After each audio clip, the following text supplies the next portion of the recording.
Newman, and this is Mr. Media. And today we're very pleased to welcome Isaac Shapiro back again for another interview. Welcome, Isaac. Thanks. I have been coming to your satsang now for just 3 weeks. You've had 3 weeks so far, one more week to go. And it's certainly been an important event for me here. And so I'm very pleased that this is my first interview with someone I can really appreciate. Oh, good. Satsang. Perhaps we should explain what that is to begin with. I believe you define it as meeting with truth. Is that? Yes, because Sat means truth, and the way truth is used in this context is that which doesn't change. Normally when people speak about truth, there's a disagreement about what the word actually means. So just to define it as that which doesn't change. Right. So normally when people speak about what's real, in the dictionary they speak about what exists as being what's real. What you can define through experiment, through experience. Yes, anything that's existing, that has existence in time and space. That's what's the definition in the dictionary of what's real. The sages and the saints speak about what's real as that which is unchanging, the substratum on which everything is, of which everything is made up. Mm-hmm. That which doesn't change. So there's a different definition there. So Sat is that which does not change, truth, which is already here now. And Sang means meeting with truth or association with truth. And many people use the word satsang. There's musical satsangs and all this different kind of thing that people have. Ultimately, no matter which path you're on, you come to a point where you have to see who you are. Mm-hmm. There's no other way. So, just to get back to the satsang, because I'm an old sannyasin, and we had satsang with Bhagwan, or Osho, yes, as he called himself later, which was a meeting with the master, a meeting with the commune, and a meeting with the truth and the Buddha nature. yes, And here you define it more in terms of the meeting of the truth, in terms of the substance of reality as opposed to its form. Is that yes, right? So, yes, and this I notice within your satsangs that you almost, your dialogues, if I can call them that, have a sort of platonic feel about them. They solely unrealize the outer reality for the person and take them inwards to this point of having dropped every other association or with the external reality, to yes, leave them stripped to yes, an essence of awareness. yes. It's funny to speak this way because it is really getting naked, you see, getting naked of all your preconceptions, all your beliefs of past and of future, and coming to this moment naked. And it sounds different than it actually is experienced, because the actual experience of it is beauty, love, bliss. But when you speak of being stripped or naked, then people get scared, you see. So it's one way to speak. What to do with it, you see. Can you explain why it is that the experience is one of love, bliss, of these qualities? Because looking at it, if you just strip away and you end up with nothing or no Yes. thing, I'm not sure which would be a more appropriate word to use, why is it that that is associated with these feelings? Because in a way you're trying to strip people. If someone expresses a feeling within satsang, you say, yes, but whose feeling? You Who's even would, aware of even it, if they're yes. saying, I feel love, Yes, I feel bliss. yes. Yes. Still, Okay. there's one step backwards. Is that Yes. right? So this is a very good question, actually.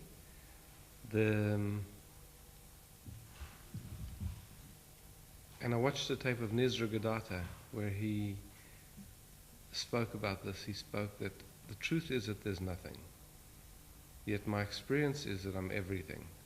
So once a person recognizes by looking into themselves and really looking for this I that we suppose exists, and coming to the point of just recognizing that they're awareness itself, consciousness itself. But recognizing it not intellectually, but as a direct experience. At this point, there's the experience of being nothing, and, strangely enough, also being everything. Meaning that there's no feeling of boundary, that everything that's appearing is appearing in you. So this, once everything's appearing in you, then this is the sense of non-separation. So non-separation, the actual experience of non-separation is love. Not romantic love as we know it, but this feeling of being one, which actually is what all romantic love is about, is to try to become one with somebody. So this love is a natural, you could say the natural state. Right. And it's an openness. It's It's not a desire, yeah, it's not a seeking. Correct. Because it's an experience of realization of oneness, as Correct. opposed to the desire for oneness. Correct. And then in this, there's a profound relaxation. Mhm. So what happens is the body, within the body, it feels like the cells are dancing or tingling or energy is moving. Many people describe it in different ways. Mhm. And again, the mind has to move slightly to register this. And so this is what people call the feeling of bliss. It's a byproduct of this profound relaxation, this sense of, this direct sense of being at one with everything.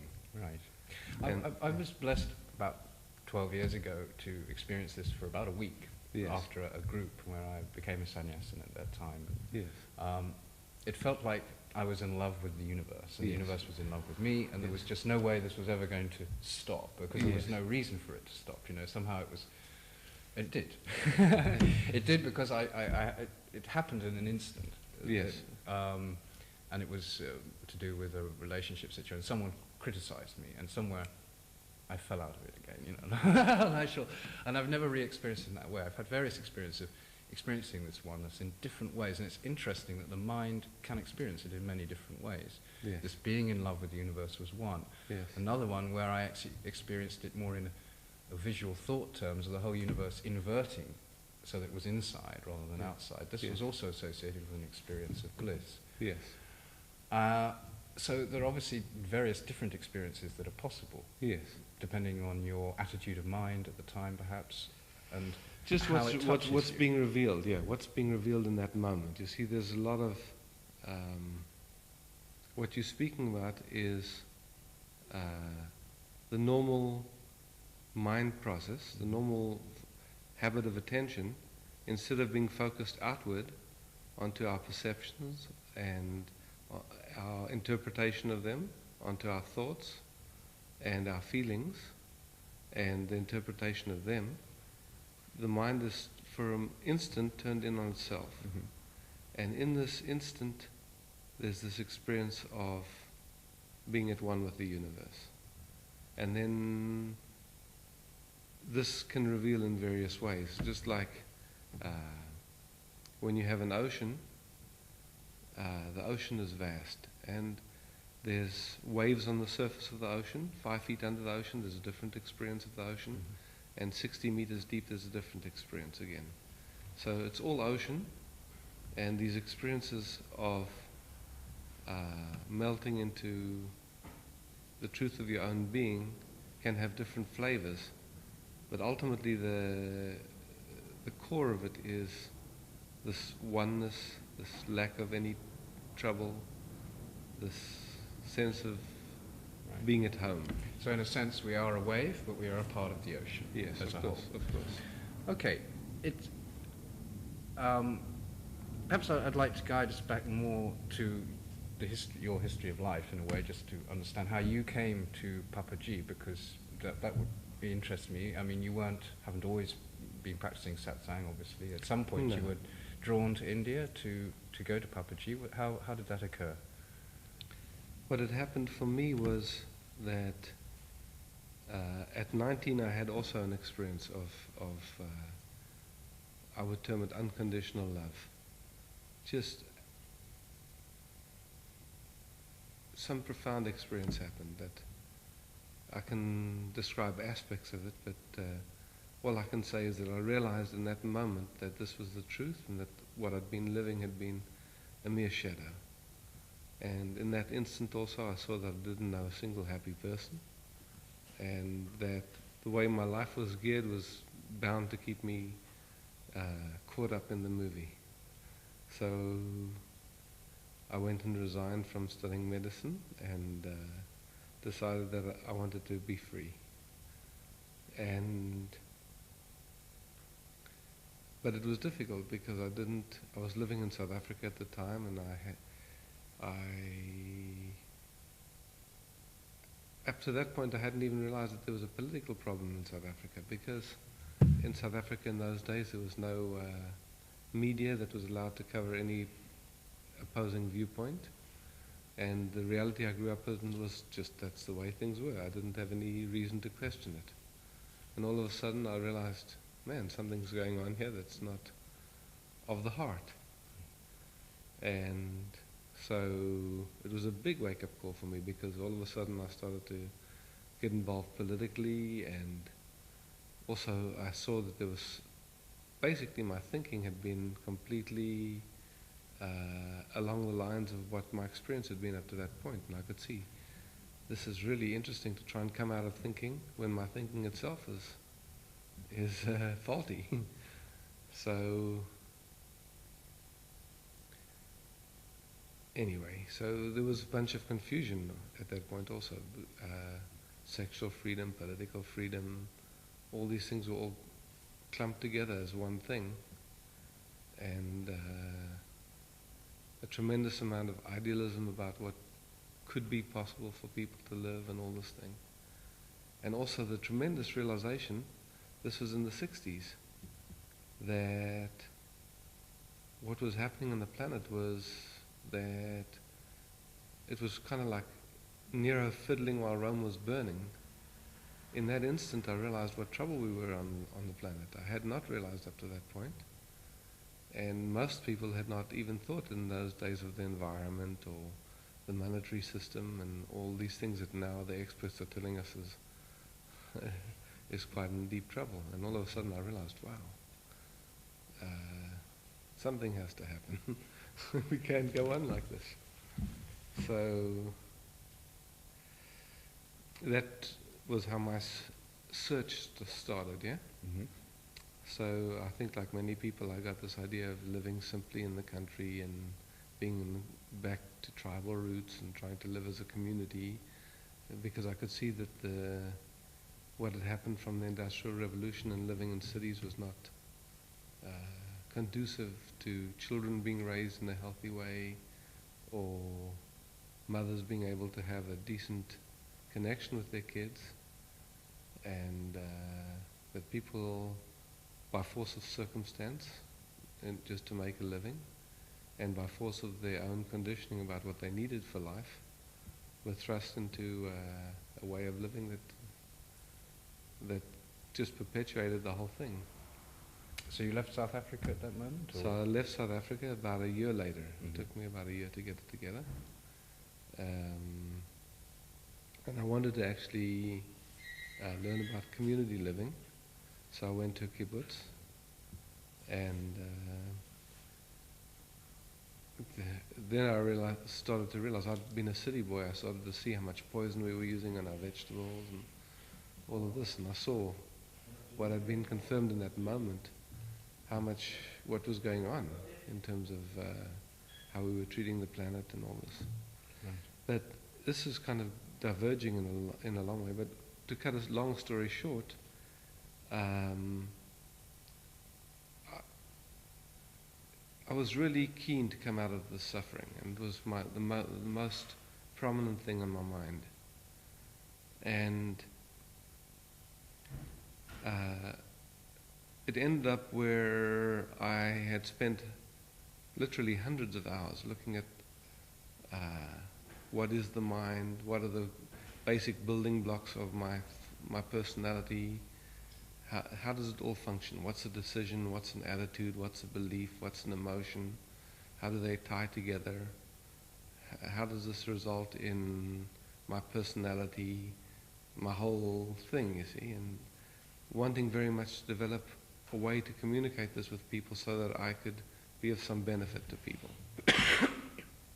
And So this was a self. You did this by yourself, or I did I mean, this you by read books I did this by myself, and I also met other people who had similar interests, Mhm. and we lived together and would spend all our time basically thinking about this and looking at it. And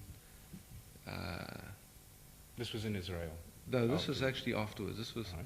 This was I moved to New Zealand and started a community there, and then was traveling backwards and forwards between New Zealand and California, and I met different people and who had similar interests, and we spent time doing this. And then, as life went on, I started to work with people, first individually, and even though I could show people the building blocks of their whole personality, somehow I didn't feel satisfied with it. I knew intellectually that I was that which was unchanging, that I was the source of everything.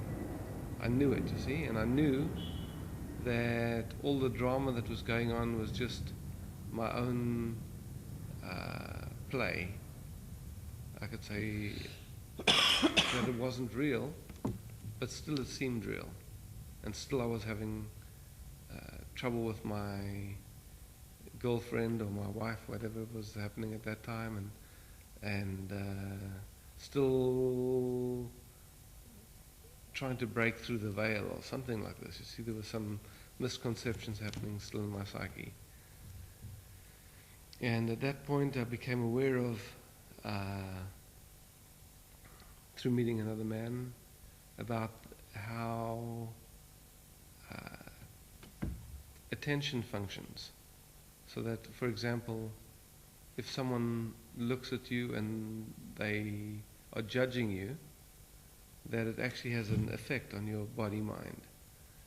And I started to see the different energy lines that were going around, and basically it was a big wake-up call to see how much people were judging and having opinions of each other, and that this was just considered normal and everybody was doing it. And in that,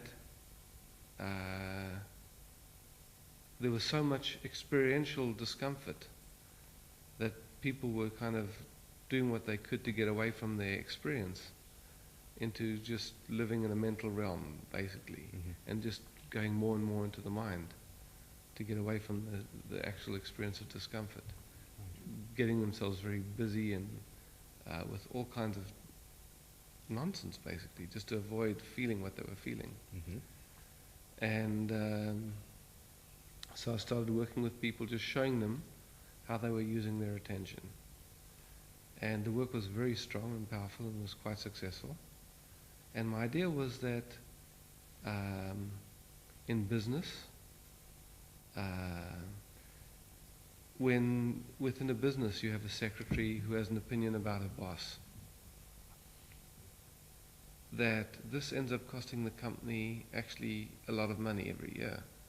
Or if the guy who's filling the orders doesn't like the salesman, or whatever the thing is that's going on, that not only in days of sickness that actually result from this kind of activity, but just in terms of productivity, and you could call not intentional sabotage, that it ended up costing every company lots of money. So we're all affecting each other in the way we express ourselves, the way we are, by other people's thoughts. I mean, they are affecting the way we work, our ability to operate as a group. Of course. So and I mean, even down to the way men and women relate. You know, there's a lot of people have this idea of wanting this perfect partner that they're going to get involved in, and then of course it never works out that way. So people have always got playing the attraction game. Oh, this one might be better for me and that one might be better for me, but it's never spoken. It's just kind of played out, you see. And so again, there's some in this attraction game. You know, there's an unacknowledged attraction going on. Some woman will come along that might be attracted to you, and you're attracted to her, and you don't speak about it, and your wife can feel it. She knows, of course she knows it, but she doesn't say anything, and she's got her attractions going with other men, and you can feel it, so you're insecure. And so this whole thing gets played out, and the kids basically get battered in it. Yep. And it's what it's what everybody's living in and trying to come out of. But as it's going on, people don't see the way out of it, and they try to change each other and all this Seeking other... the easy way out to achieve this sense of Yeah. peace, certainty. Correct. Which is Yes. the way you say, which is through satsang, which is coming into the truth of one's center, Yeah. which is to form a new foundation for I'd a say way not of even, of it's not being. even to form a new foundation, it's actually to Realize. coming to that which is already real. All of the rest of this basically is a result of our attention being on our experience, or our attention being on our thoughts and feelings. Because it seems to me that as animals that have evolved, our conscious mind is actually an aspect of our unconscious mind, which is there to work on those things that confuse the unconscious. So I mean, basically, we operate in the real world. We don't have to think about the way we drive or anything, the normal everyday actions, because we've worked out how to do them. Yes. So they don't take up our conscious mind. The only things that actually interfere or actually come into our conscious mind are those things that the unconscious is unsure about. And from a perspective of evolution, the unconscious mind is concerned with defense, reproduction, and the basic animal. This is looking at it from an animalistic point of view, from an evolutionary point of view, as an material being. And to say it another way is basically our relationship to everything. So this, what we call our relationship to everything, goes on all the time. There's this aspect of the mind that's always analyzing everything. Do I like this? Don't I like this? Is this good for me or not good for me? Right. This process is going on all the time. In Western mysticism, it's very the basis of it seems to go back to an idea of that the universe is mental. I'm thinking of the Hermetic tradition, Hermes Trismegistum, which forms a very big basis of which Western mysticism, which I'm sure you're very aware of. I'm happy to come back to this, but I realised that we didn't. You asked me about how did I meet Papaji. How did I meet Papaji? So let's finish this and we come back to this thing. All right. Okay. So anyway, I was working around the world, and I met a friend of mine who'd come to one of my workshops, and something very beautiful had happened to him, because I was very energetically aware, and I could see that something had happened to him where he was grounded in himself in a very lovely way. And so I asked him. At first I thought it was because of the work he'd done with me, and he said no, he'd met this man called Papaji. And so I spoke to him a little while, and I'd actually been anti-guru at that point, because I'd seen the phenomena of people getting involved with gurus, and in my opinion at that time, it seemed that most of the relationships were not very mature, that what happened was people were just getting involved in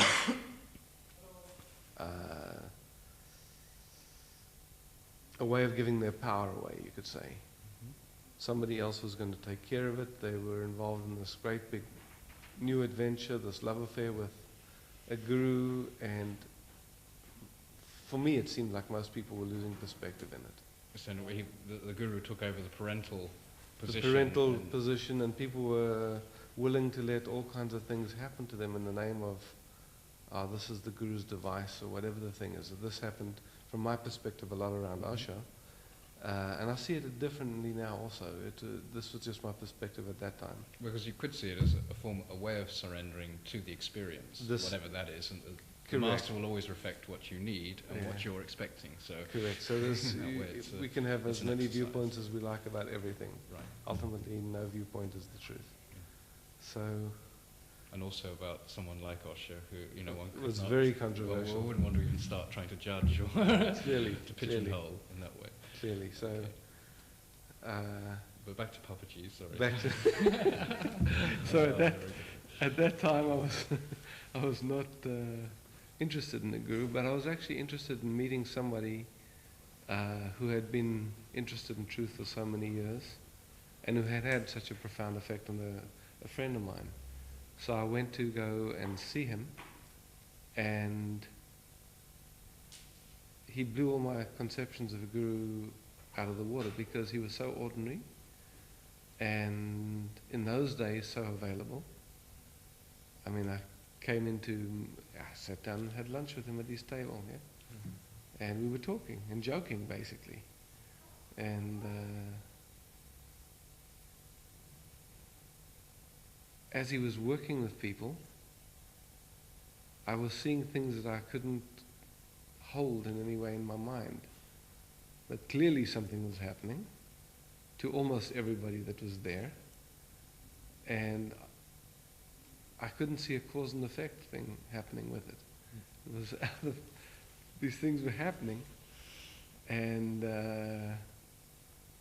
everyone was enjoying, and there was no way to contextualize it. Can you explain it now? Because I'm aware of this in the satsangs that you give, and also in the experience outside the satsangs, that my mind quietens down. I can sit on my veranda and listen to Led Zeppelin, and suddenly, bang, there I am.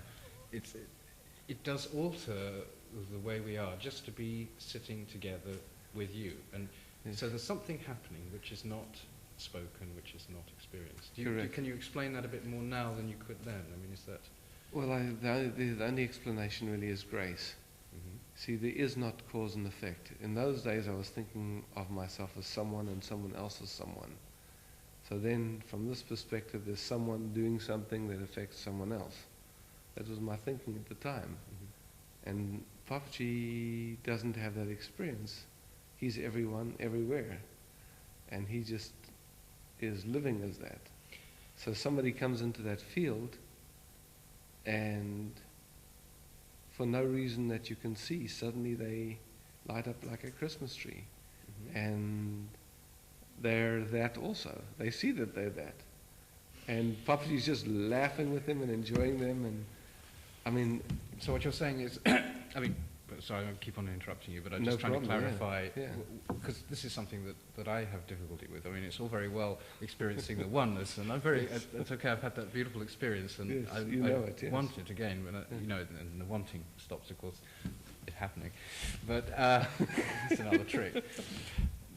But I was trying to comprehend this idea, because when other people get involved, then that's complex, because then you're dealing with their, you know, that you respect their that they are, you know, and in a way, I was trying to understand this last night and thinking about it, and it was almost, the only way I could think of it was like, there is only one person who's living all the lives through all time, backwards and forwards, as it were, you know, like and through the different experiences takes on different personalities and different outward expression. But ultimately, it's all one being, with one intelligence. Yes, so, and another way of speaking about the same thing, it's like, you know, if you take a guitar, mm-hmm. it has 6 strings on it, yeah?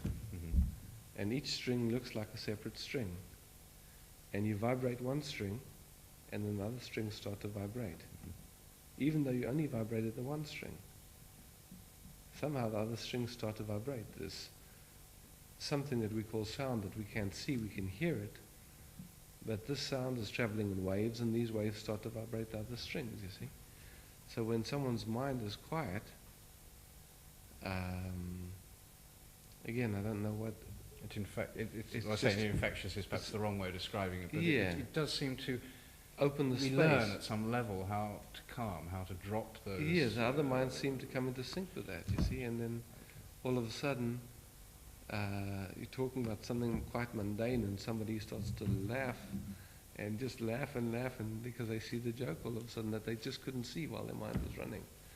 So it's not a doing, it's exactly the opposite of doing. You know, you're not sitting there putting golden light on anybody or trying to change them or pump them up or anything. You're just sitting there keeping quiet yourself, and suddenly something happens.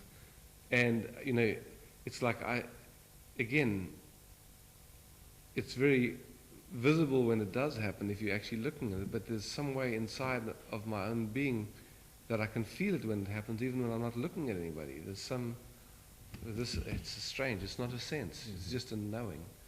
And so beautiful, so beautiful. So, well, it is, and it's very present. I mean, at this moment, I'm not in it because I'm thinking like crazy about the next question and how I want to include certain things within the interview. So it's also fun to be with you in this way because normally I would just be wanting to melt into that right now. But I did want to ask you a couple And at of the same time, important this questions melting about is it. here, you see. Yeah, it is. It is. It's I mean, I feel that warmth anyway. It's and just underneath there, everything. You know. So It's a sense of trust, which I think is essential to the whole process. This perhaps which is behind this loving and this openness, there has to be trust. And Yes. something that I learned a few years ago, actually, when I was doing some relationship counselling.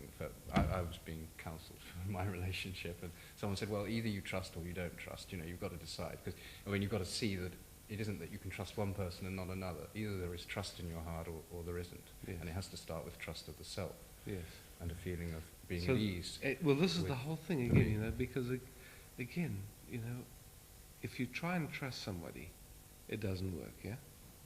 It doesn't work. If I sit here and I'm going to try and trust you, that's not going to work. If you're trying, you're probably fighting some unconscious Something, realization in yes. yourself that actually. But once you touch that oneness, Mm. then it's like trust automatically is there because what else can there be? You see? Yeah. It's just Otherwise, it'd be like hurting oneself. yes, hurt of the course, other. That's of course. the point. Yeah. I wanted to quickly, just because I know we don't have a very long time at this Mhm. moment, I wanted to touch on certain aspects because I know you wouldn't, I think, classify your work as religious. No, it's not religious. But I wanted to ask you about your perception of the mind in relation to reincarnation and the aspect, the concept of the being, living, dying, being reborn, going on to existence on another plane, and how this fits in with your experience of the essential beingness, awareness. Is this no thing, this experience which people have of truth within the satsang, is that the experience of their true nature with which they then go on to experience after death? Or is there also something else? Or would you rather not? Well, you see, I can try and say. speak of this as best as I know at this point. In every one of us, at a DNA level, is the history of all of life up to this point. So our tendency is that we feel at this point as individuals. This ability to feel individual actually came about, as far as I can see, around 12,000 years ago. By that I mean that it's a highly developed and a fairly fresh development in consciousness, the sense of individuality. Mhm. So, from my perspective, I would say that there's not someone that reincarnates. Mhm. I say that at this point, there's, as you were speaking earlier, there's consciousness, which is in everything, in everyone. It's the substratum of everything. So some people call this God, some people call this energy, some people call this awareness, consciousness. But whatever the energy is in every atom, in every every life form, this life itself, yeah? This energy, it's not individualized and it never has been. Mhm. Like the wave on an ocean. Can you say that one particular wave is going to reincarnate as another wave someplace? Mhm. The ocean, the wave comes on the ocean, and it Wow. is ocean even as it's wave, you see, and then it's back in the ocean again. And then another wave will form, and this wave, in a certain sense, has the memory of every wave that's ever been, and is again appearing on the surface of the ocean. But it's not an individual wave. It never was. It never can be, you see. Okay, so to perceive the idea of an individual soul, as it were, which Yeah. reincarnates Yeah. and develops This is a through very those this is a reincarnations. very modern idea. This idea of soul.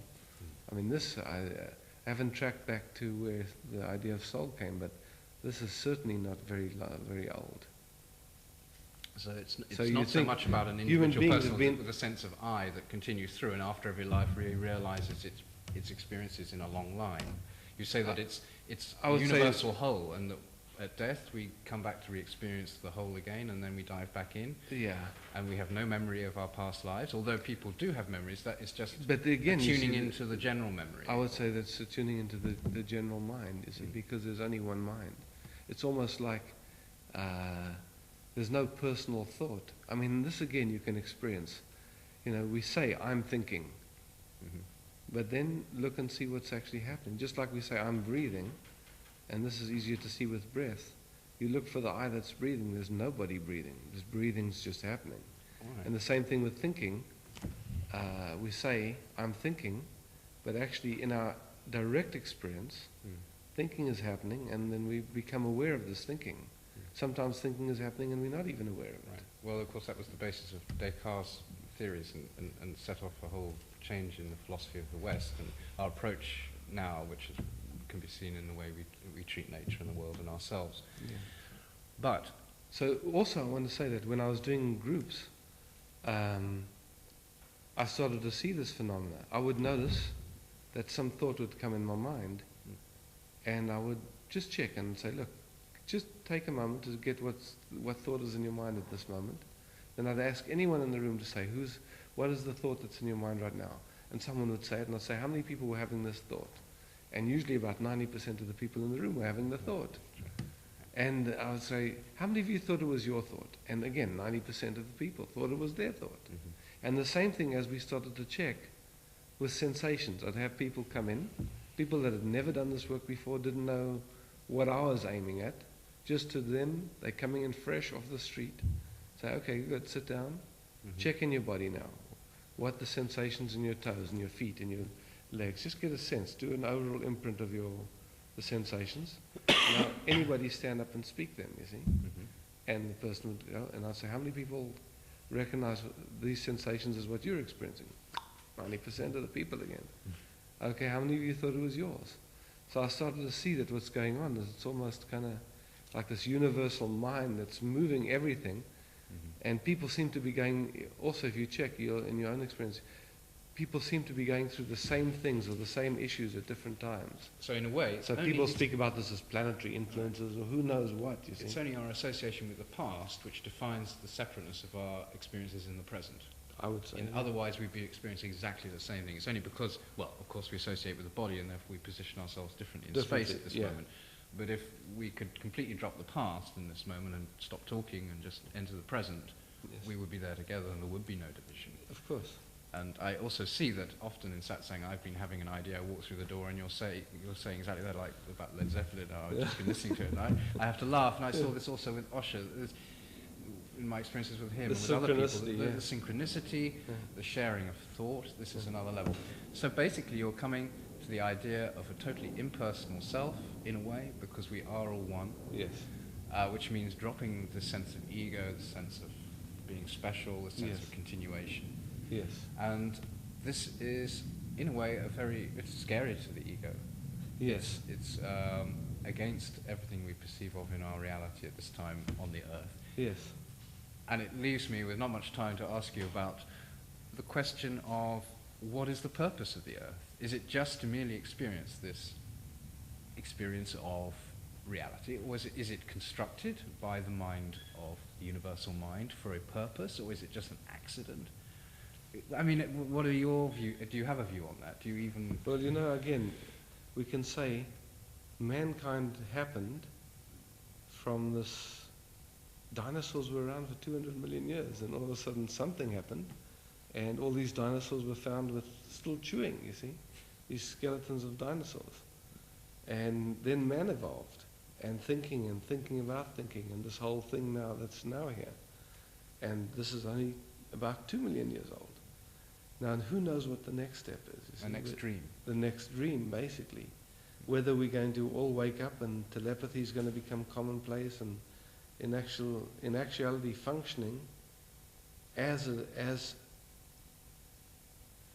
one organism in another way that we've never dreamed was possible. Just like cells kind of combined from bacteria, and life forms developed to become more complex life forms until we now have mankind and a pretty amazing system that's functioning in our bodies of interrelated cells and specialized cell activity that developed just from bacteria, who knows what can happen next in terms of, you know, people waking up and functioning as one heart, one being. You see, we don't know. So we are one being involved in an experiment of realizing the finite, of relating to ourselves through an infinite variable complex, which is an amazing idea, an amazing creation. We must be brilliant. It's phenomenal, actually. Right. And so, I mean, to me, it's highly exciting just to see what happens next. Right. I mean, I'm really interested to see this thing. What's going to happen? Who would have ever imagined it would turn out like this? It's beautiful. Yeah. It's beautiful. Well, thank you very much for coming here and talking again, telling something about your life as well. Good. Which was interesting, and being prepared to discuss all these mind games that I brought forward. Yeah. And it's been really beautiful. Thank you very much. Oh, thank you also. Namaskar. Yeah. Did we?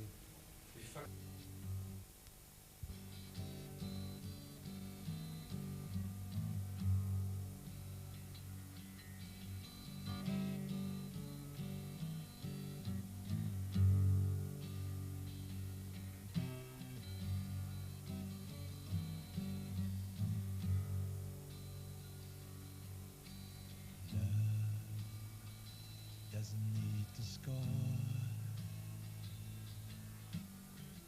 It's life itself that shines, displays a state of mind that opens